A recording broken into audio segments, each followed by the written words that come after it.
সম্মানিত শ্রোতা, আসসালামু আলাইকুম। আজকে ছোট্ট একটা বিষয় নিয়ে কথা বলবো। সেই বিষয়টি হচ্ছে অহংকার এবং গর্ববোধ। অহংকার এবং গর্ববোধ এটা নিয়ে যদি আমরা পর্যালোচনা করি, দুটার মধ্যে একটা বিশাল ফারাক রয়েছে।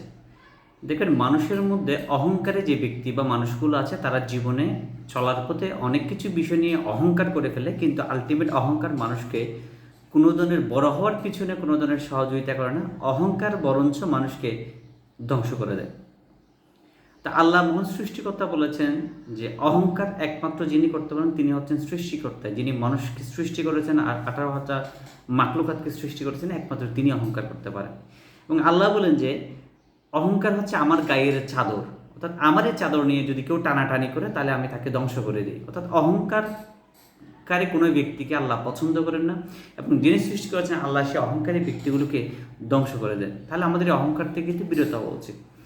মানুষ যখন কোনো কাজকর্ম করে তখন সেটা যে উনি ভালো কাজ করেছে, ভালো কিছু করেছে, পেয়েছে, সেটার ক্রেডিট কিন্তু মানুষ আপনাকেই দিয়ে দেয়।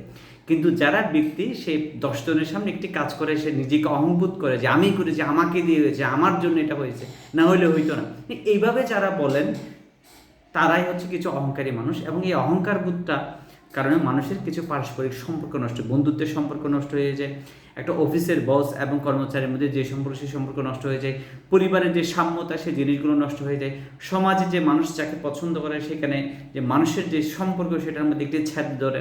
তাহলে অহংকারের কারণে মানুষের যে কর্মক্ষেত্র আছে কিন্তু পদ পদবি আছে সেগুলো ধ্বংস হয়ে যায়, নষ্ট হয়ে যায়, একমাত্র অহংকারের কারণে।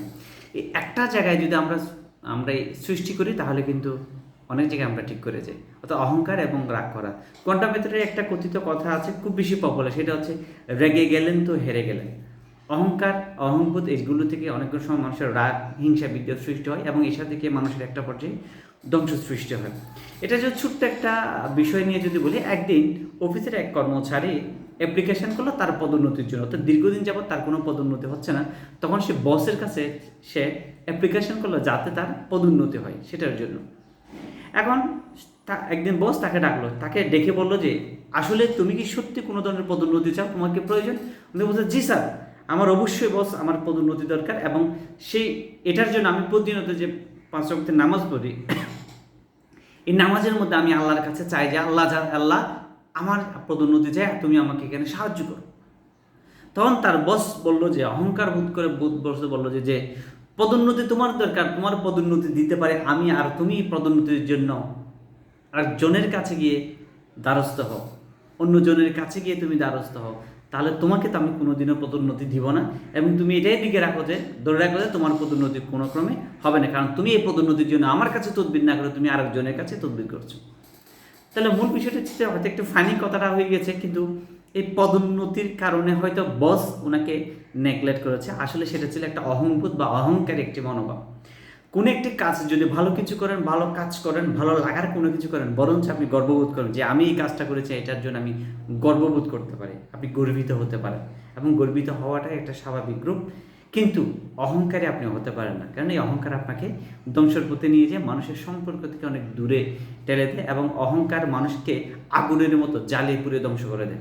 তো আমাদের ব্যক্তি চলাচলের পথে আমরা এই অহংকার থেকে বেরিয়ে আসবো সেরকম একটি শপথ যদি নিতে পারি, এবং অহংকারী না হয়ে আমরা বরঞ্চ গর্ববোধ করতে পারি কোনো একটি কাজের জন্য। তো আমরা অহংকারের যে মনোভাব, সেই মনোভাব থেকে বের হয়ে আসবো, সে প্রত্যাশাটাই সবার কাছে রাখছি। আজকের আলোচনা এই পর্যন্ত, সেই পর্যন্ত সবাই ভালো থাকবেন এবং সুস্থ থাকবেন। আসসালামু আলাইকুম।